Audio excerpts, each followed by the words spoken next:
I cried at the altar when my parents didn't show up. Where they were instead is unbelievable, and what happened next changed everything. I never thought I'd be the type of person to air my personal life like this, but I need to get it off my chest. My name's Emily, I'm 22, and just a few weeks ago, I married the love of my life, Nathan. It should have been the happiest day of my life. Instead, it became a painful reminder of just how little I mattered to my parents. Growing up in Mapleton, Wisconsin, I learned early on how to be independent. My parents, Mark and Karen, always praised me for being self-sufficient, and for years I thought that was a compliment. I was the kid who never caused trouble, never asked for much. But as I got older, I realized it wasn't admiration, it was just an excuse for ignoring me. My older brother, Ryan, was the golden child. Outgoing, athletic, and always the center of attention, he brought home trophies while I quietly worked hard in the background. I didn't mind much. He was my big brother, after all. But everything changed 5 years ago when Ryan married Ava. Ava swept into our family like a tornado. Even at 25, she commanded every room she entered with her confidence and charm. My parents were captivated by her from the start. At first, I admired her too. She was lively and fun, someone who could light up a room. But over time, I noticed how every family gathering seemed to revolve around her. At dinners, conversations always circled back to Ava, her job, her friends, her new haircut. Holidays became the Ava show. If I shared something about my own life, it barely registered. I still remember Thanksgiving a couple of years ago when I proudly announced I'd been accepted into a competitive internship. My mom smiled briefly before turning to Ava, gushing, "Did you end up picking out those invitations for your party yet?" Moments like that stung, but I kept my head down, trying to convince myself it didn't matter. Birthdays were even worse. Ava threw extravagant parties every year, custom decorations, live music, catered food. My parents treated her celebrations like national events, helping her plan every detail. Meanwhile, my birthdays were an afterthought, a card, maybe dinner at a diner if I was lucky. I told myself that weddings were different. This was my day. Surely, they'd show up for me. Nathan and I didn't want anything flashy, just a simple garden wedding surrounded by our loved ones. It was everything I'd dreamed of, fairy lights in the trees, lush flowers, and the people who mattered most. I scheduled everything carefully, picking a date that wouldn't conflict with anyone's plans. But then came the warning signs. Ava's birthday was set for the week before my wedding. I didn't think much of it at first. It was just a birthday party, right? But the closer the date came, the more I realized where my parents' priorities lay. Whenever I mentioned wedding plans, my mom barely listened. I'd bring up the florist or the seating chart, and she'd cut me off to gush about Ava's party. "Did you hear Ava rented a food truck this year?" she said over the phone, her voice brimming with excitement. "That sounds nice, Mom," I replied, trying to keep my voice steady. "By the way, I finalized the catering for the wedding." "Oh, that's great, sweetie," she said absent-mindedly. "Did I mention Ava's having live music? Isn't that amazing?" By then, I knew better than to expect much, but I still held out hope that they'd show up. That hope shattered a week before the wedding. My parents called me over to their house for what they called a quick chat. I walked in, smiling, ready to share my excitement. Instead, I sat down across from them and felt the air shift. My mom avoided my eyes, and my dad cleared his throat awkwardly. "Sweetheart," my mom started, her voice careful. "We've been meaning to talk to you about something." My heart sank. My dad jumped in, trying to sound reasonable. "We might not be able to make it to your wedding." For a moment, I thought I'd misheard. "What?" I asked, stunned. "What do you mean you might not make it?" My mom sighed. "Ava really needs us to help with her birthday party. She's been so stressed, and we promised to be there for her." "You're skipping my wedding for Ava's birthday party?" I said, my voice rising in disbelief. "It's not like that," my dad said, shaking his head. "You've always been so independent, Emily. We figured you'd understand." "Understand?" I repeated, my voice shaking. "It's my wedding. My wedding. And you're choosing her party over me?" My mom gave me a small, apologetic smile that only made my anger boil. "We'll try to make it to the reception, sweetie. You know how much Ava counts on us." Their words hit me like a punch to the gut. I left their house in tears, barely able to see the road as I drove home. When I told Nathan, he was furious on my behalf, but all I could feel was emptiness. I spent years being overlooked, but I thought my wedding would be different. I thought just this once they'd show up for me. But deep down, I knew better. Nathan rested his chin gently on top of my head. "You have every right to feel hurt, Emily," he murmured. "But listen, this isn't about you, it's about them. Their inability to see what truly matters. You haven't done anything wrong. I just wanted them there," I whispered, my voice breaking. "I wanted my parents to be proud of me. Just once." "I know," he said softly, holding me tighter. The week leading up to the wedding was one of the hardest of my life. I tried to focus on the joy I should have been feeling, finalizing last-minute details, but the weight of my parents' absence was crushing. My bridesmaids were incredible, sticking by my side, helping decorate, and taking care of things I couldn't bear to face. They tried so hard to lift my spirits, but every time I glanced at the seating chart, the 2 empty chairs at the front reserved for my parents mocked me. I clung to a sliver of hope. Maybe they'd change their minds. Maybe they'd realize how ridiculous they were being and show up at the last minute. That tiny hope was the only thing keeping me going.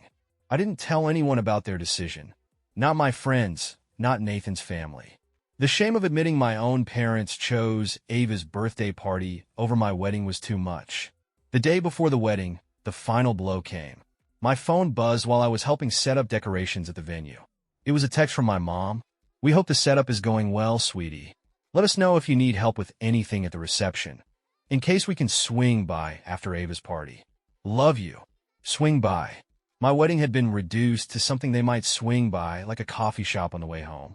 I stared at the screen, my hands trembling. "Everything okay?" One of my bridesmaids, Lily, asked as she approached with a box of centerpieces. Quickly locking my phone, I forced a smile. "Yeah, it's fine. Just my mom checking in." She seemed to accept my answer, and I felt a pang of guilt for lying. But how could I explain the truth? That my parents didn't care enough to be there? That night, we held a small rehearsal dinner with close friends and Nathan's family. Sitting at the table, listening to Nathan's parents share sweet stories about him, I couldn't stop the tears from welling up. At one point, Nathan's mom, Mary, placed her hand gently over mine. "Emily, you're going to be such a beautiful bride tomorrow," she said warmly. "We're so happy to be here for you and Nathan." I swallowed hard and forced a smile. "Thank you. That means so much." It wasn't fair. I should have been hearing those words from my own parents. After dinner, Nathan walked me back to my apartment. The air was cool and still, but my mind was a storm. As we stopped outside my door, he turned to me. "Emily, are you okay?" I shook my head. "No, I'm not okay. Tomorrow is supposed to be the happiest day of my life, and all I can think about is that my parents won't be there." Nathan took my hands in his eyes serious but full of love. "Listen to me. Tomorrow isn't about them. It's about us. It's about starting our life together. I know this hurts, but I promise you, we're going to have a beautiful day." I nodded, but his words didn't fully sink in. How could they, when the 2 people who were supposed to love me unconditionally had made it so clear I wasn't a priority? That night, I barely slept. I kept picturing Ava's birthday party, my parents laughing, smiling, celebrating, while I walked down the aisle to 2 empty chairs. The morning of the wedding, I woke up with an overwhelming sense of dread. My bridesmaids arrived early, buzzing with excitement as they helped me get ready. They tried to fill the room with laughter and lightness, but the heaviness in my chest wouldn't lift. "Are you okay?" Lily asked softly as she curled my hair. I stared at my reflection in the mirror, my red eyes and pale face staring back. "Yeah, Elite. Just nervous." When we arrived at the venue, my breath caught in my throat. The 2 empty chairs at the front were right there, glaring at me like a cruel reminder of what was missing. While my bridesmaids flitted around, ensuring everything was perfect, I slipped away to the dressing room, locked the door, and let the tears flow. This was supposed to be the best day of my life, but all I felt was heartache. A knock on the door broke my spiral. "Emily?" Nathan's voice was soft, but concerned. I quickly wiped my eyes. "Come in." Nathan stepped inside, crossing the room to kneel in front of me. "Hey," he said gently. "What's going on?" I shook my head, tears threatening again. I don't know if I can do this, Nathan. I don't know if I can walk down that aisle and pretend everything's fine." He cupped my face in his hands, his eyes locking with mine. "Emily, you don't have to pretend. I know this hurts. I know it's not fair. But when you walk down that aisle, I'll be waiting for you. And that's all that matters. We're starting our life together, and nothing can take that away from us." His words pulled me back from the edge. I took a shaky breath and nodded. "You're right. I wish it didn't feel this way." "I know," he said softly. "But you're not alone. You have me. You have our friends. You have everyone here who loves you." He helped me up, and I stared at my reflection in the mirror one last time. I pushed the hurt aside as best I could and reminded myself that today wasn't about my parents. It wasn't about Ava's party. It was about Nathan and me, our love, our future, and the family we were building together. With that thought in mind, I walked out of the dressing room, ready to face the day. The moments before I walked down the aisle felt surreal, like a dream teetering on the edge of a nightmare. My bridesmaids had gone ahead, leaving me alone at the garden entrance. The soft notes of music floated through the air, blending with the quiet hum of guests settling into their seats. Clutching my bouquet tightly, I took a deep breath and prepared to step forward. I gripped my bouquet tightly, the stems pressing into my palm as if holding on harder could somehow keep me steady. The sun filtered through the trees, casting dappled light on the ground, but all I could see were those two empty chairs. Two front row seats, marked with Mother of the Bride and Father of the Bride, sat untouched, glaring reminders of everything that wasn't right. They should have been here. My parents should have been sitting there, smiling at me, whispering about how proud they were. But they weren't. I let out a shaky breath as the wedding coordinator appeared beside me, her face beaming. "It's time, Emily. You look perfect." Perfect. The word felt wrong. I didn't feel perfect. I felt hollow. But I nodded anyway, because there was no turning back now. My heart pounded in my chest as I stepped into view. The quiet hum of conversation faded, and all eyes turned to me. I forced myself to look only at Nathan, standing at the altar. There he was, waiting for me with his hands clasped, his expression calm and steady. His smile held a quiet reassurance, like an anchor pulling me toward him. I focused on him and nothing else, willing my feet to move forward one step at a time. But no matter how hard I tried, I couldn't block out the empty spaces in the front row. They loomed larger than life, heavier than the flowers in my hands. I blinked hard, swallowing the knot in my throat. This was supposed to be the happiest day of my life, but the ache in my chest only deepened. As I passed my Aunt Linda, her teary smile caught my eye. Her expression was soft, full of love, and for a brief moment, the weight inside me lifted. I kept going, step by step, until finally I reached Nathan. He took my hand in his, the warmth of his touch grounding me. His thumb brushed my palm as if to say, "I'm here. You're not alone." "You look beautiful," he whispered, his voice meant only for me. I managed a faint smile, blinking back tears. I wanted to focus on him, on us, on this moment we had waited so long for. The officiant began speaking, but his words blurred in my ears. My mind drifted, unable to stop the spiral of thoughts about my parents. Were they at Ava's party now?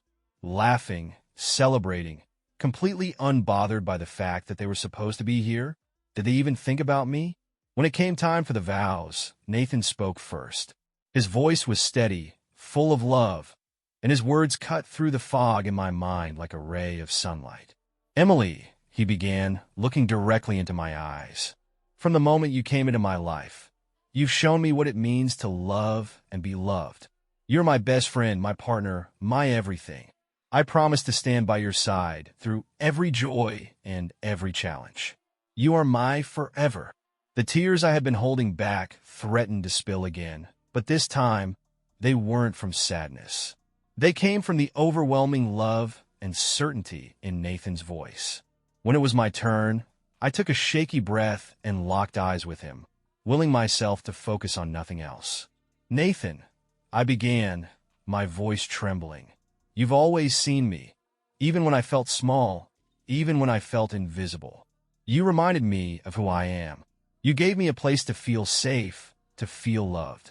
I promise to love you as fiercely as you have loved me, to stand by your side, and to share my life with you completely. Nathan's hands tightened around mine, his eyes filled with emotion. For the first time that day, I felt a flicker of peace. We exchanged rings, and when Nathan slid the band onto my finger, the moment felt like a promise, real, solid, unshakable. The officiant smiled warmly. I now pronounce you husband and wife. You may kiss the bride. Nathan leaned in, his hands cupping my face gently as he kissed me. Applause erupted from the crowd, and a small smile crept onto my lips. We had done it. The ceremony passed in a blur of hugs, congratulations, and flashes from the photographer's camera. I went through the motions, smiling and thanking everyone who had come, but the ache inside me never fully left. I kept glancing at those empty chairs, hoping, irrationally, that my parents might walk in at the last minute. They didn't. At the reception, I tried to push everything aside. The garden was stunning, fairy lights twinkling overhead and candles casting a warm glow on the tables. Nathan's parents, Mary and John, were incredible, ensuring every guest was comfortable and having a good time. At one point, Mary approached me with a plate of cake in her hand. "Sweetheart, you haven't eaten anything. You need to take care of yourself today." Her voice was gentle, full of the kind of care I longed to hear from my own mom. I took the plate from Mary and forced a small smile. "Thank you." She gave my hand a gentle squeeze, her eyes warm. "We're so proud of you, Emily. You're a beautiful bride, and we're so lucky to have you in the family." Her words caught me off guard. Proud of me. My heart clenched painfully, and I nodded, murmuring my thanks. Later in the evening, I slipped away from the crowd and found a small table tucked in the corner of the garden. I needed a moment to myself. The night air was cool, the soft hum of conversation and laughter drifting around me. My phone buzzed in my purse, and for a fleeting second, I let myself hope. Maybe it was my parents. Maybe they were on their way. I pulled out my phone and unlocked it, my heart sinking when I saw it wasn't a message from them. Instead, it was a new post from my mom on social media. The photo was of her and Ava at the birthday party, standing under a massive balloon arch. My mom was grinning, holding a glass of champagne, while Ava posed beside her like a queen. The caption read, "Celebrating Ava's big day. So proud of her for pulling off such an amazing party." I stared at the screen, my stomach twisting. They were celebrating, laughing, and smiling at Ava's party while I sat here, on the most important day of my life, feeling alone. The tears came before I could stop them. I shoved my phone back into my bag and wiped at my cheeks, but the ache in my chest was unbearable. "Emily?" Nathan's voice startled me. I looked up to see him walking toward me. Concern etched across his face. "I'm fine," I said quickly, forcing a smile that didn't reach my eyes. He crouched beside me, his hand brushing my arm gently. "You don't have to say that." "What's wrong?" More tears slipped down my face. "It's my parents," I admitted, my voice cracking. "I saw their pictures. They're at the party right now, having the time of their lives. They didn't even call Nathan. They didn't even try." His expression softened as he reached up to wipe a tear from my cheek. "Emily," he said quietly, "they don't deserve to take this day away from you. They don't deserve a single thought." I looked at him, my voice trembling. How could they do this? How could they choose her over me? He sighed, his voice calm but firm. "I don't know, but what I do know is that you're not alone. Look around you. These people are here because they love you. I love you. That's what matters." I took a shaky breath and let his words sink in. He was right. Even if it didn't take away the pain, I wasn't alone. I had Nathan. I had people who showed up because they wanted to celebrate us. For the rest of the night, I tried to hold on to that thought. But the hurt lingered, like a shadow I couldn't shake. The day after the wedding, I woke up feeling like I was moving through fog. The whirlwind of the ceremony and reception was over, but the weight pressing on my chest hadn't lifted. Nathan made us breakfast, sliding a plate of eggs and toast in front of me with a small smile. "You need to eat something," he said gently. I stared at the plate, picking at the food with my fork. I just don't get it, Nathan. How could they not be there? How could they do that to me and act like it's no big deal? Nathan leaned back in his chair, his expression thoughtful. Because they don't want to admit they're wrong. And they don't want to take responsibility for hurting you. Tears stung my eyes as I looked at him. But they're my parents. I've always tried to be the good one. The one who doesn't cause problems, who doesn't demand attention. Doesn't that count for something? It should, Nathan said, reaching across the table to take my hand. But the way they act says more about them than it does about you. His words were comforting, but the hurt still lingered. I couldn't stop picturing the empty chairs, the photos of my parents laughing at Ava's party, posting on social media like it was the most important event in the world. I needed answers. By mid-afternoon, I couldn't sit with it any longer. I grabbed my keys and told Nathan, I'm going to talk to them. He didn't try to stop me. Do you want me to come with you? I shook my head. No, I need to do this on my own. The drive to my parents' house felt like it took hours, even though it was only 15 minutes away. My hands gripped the steering wheel tightly, my heart pounding as I rehearsed what I was going to say. You missed my wedding. Do you even realize what you've done? When I pulled into the driveway, their car was there, and I could hear faint laughter coming from inside. I took a deep breath and walked up to the door, my nerves buzzing like static. I knocked twice before stepping inside, the way I always had. They were in the living room, my mom curled up on the couch with her phone, and my dad scrolling through something on his tablet. My mom looked up first, her smile fading slightly when she saw me. Emily, she said cautiously, we weren't expecting you to stop by. I stood there, my fists clenched at my sides. We need to talk. My dad glanced up from his tablet, looking uncomfortable. Is everything okay? No, I said, unable to hold back the scoff. Everything is not okay. I came here to ask how you could skip my wedding for Ava's birthday party. My mom sighed, setting her phone down like I was inconveniencing her. Sweetheart, we already told you. Ava needed us. She was stressed, and we promised we'd be there to help.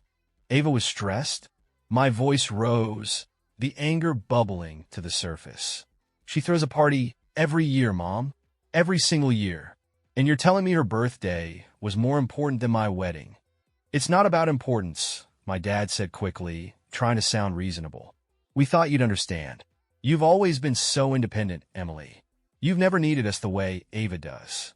I stared at him stunned. I'm independent because I had to be. Because you were too busy treating Ava like the center of the universe to notice me. My mom's expression hardened. That's not fair, Emily. You're right. I shot back, my voice trembling. It's not fair. It's not fair that I had to walk down the aisle and see those empty chairs where you should have been. It's not fair that I spent the most important day of my life feeling like I wasn't enough for you. And it's not fair that you don't even seem to care. For the first time, they were silent. My dad shifted uncomfortably, and my mom crossed her arms, as if trying to shield herself.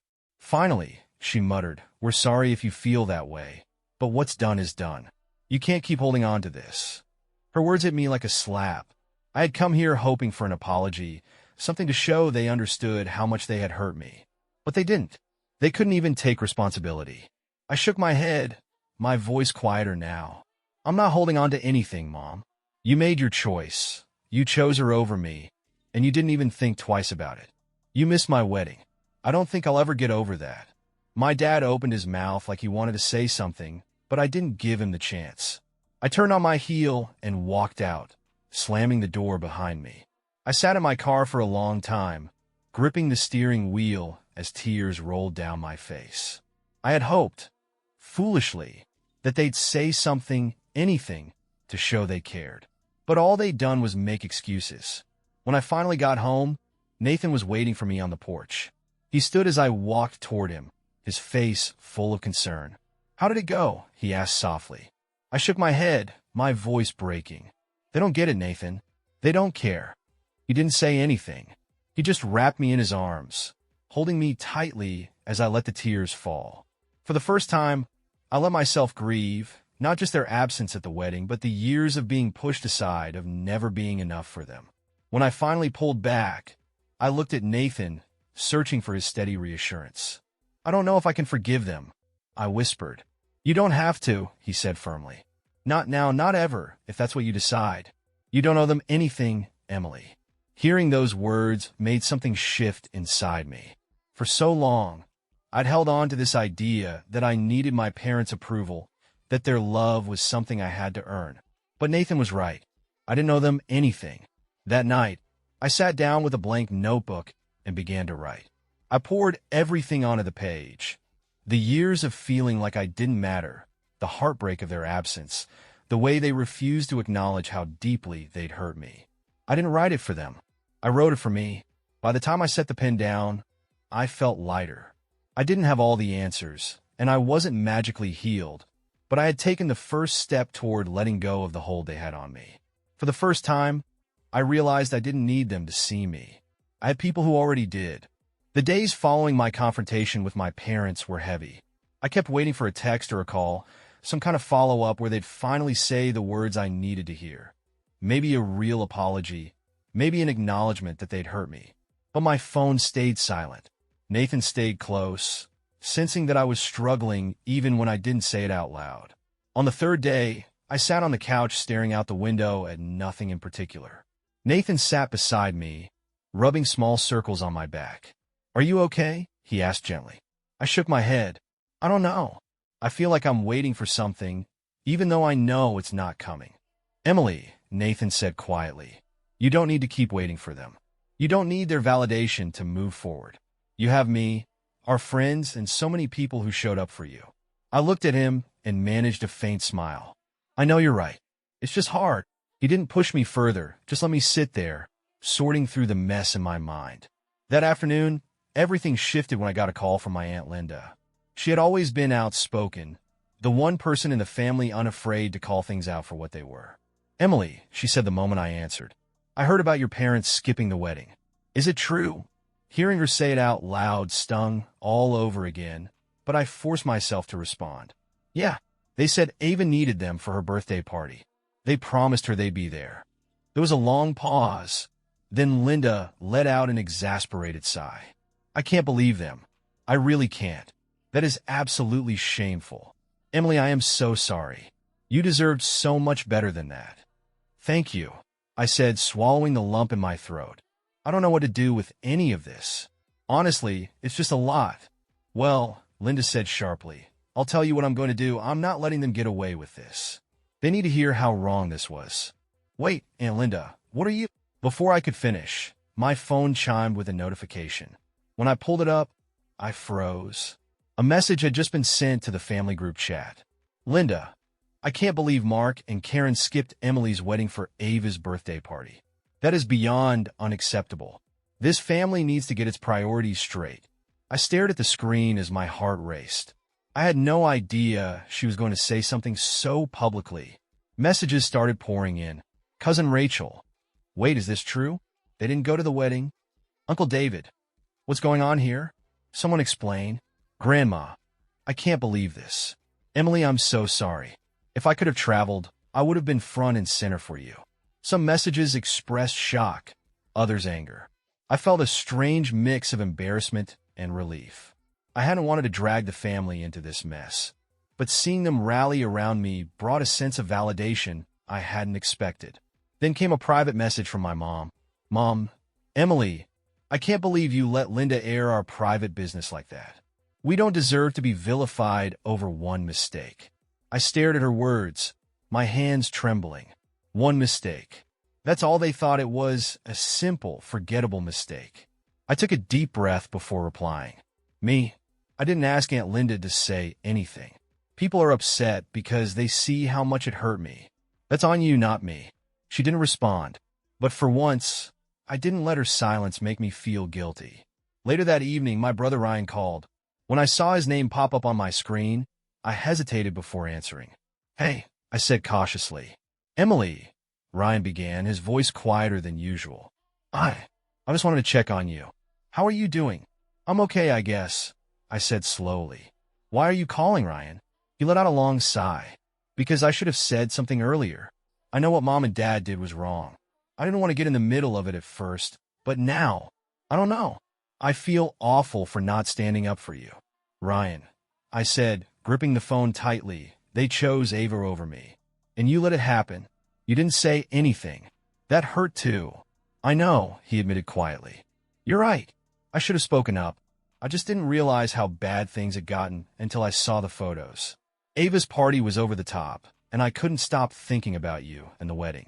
I'm sorry. His words caught me off guard. For years, Ryan had stood by, silently letting Ava soak up the spotlight. Hearing him admit that he saw it, really saw it, felt like a small step toward healing. I appreciate you saying that, I said finally. But it's going to take me a while to forgive any of this. I get that, he said. I'm trying to set some boundaries with Ava too. I don't want this to happen again. That night, Nathan and I sat on the back porch under a sky full of stars. I told him about Aunt Linda's messages, my mom's reaction, and Ryan's call. It's a mess, I admitted, staring up at the sky. Nathan wrapped an arm around me, pulling me closer. Maybe, but you don't have to clean it up. Emily, you've carried enough of this already. I leaned my head against his shoulder. I know. I'm just so tired of it all. Then let it go, he said softly. Focus on the people who showed up for you. The people who love you. That's what matters. For the first time in days, a flicker of peace settled in my chest. He was right. My parents might never understand the pain they caused, and they might never take responsibility for it. But that wasn't something I could control. What I could control was how I moved forward, and I was finally ready to start letting go.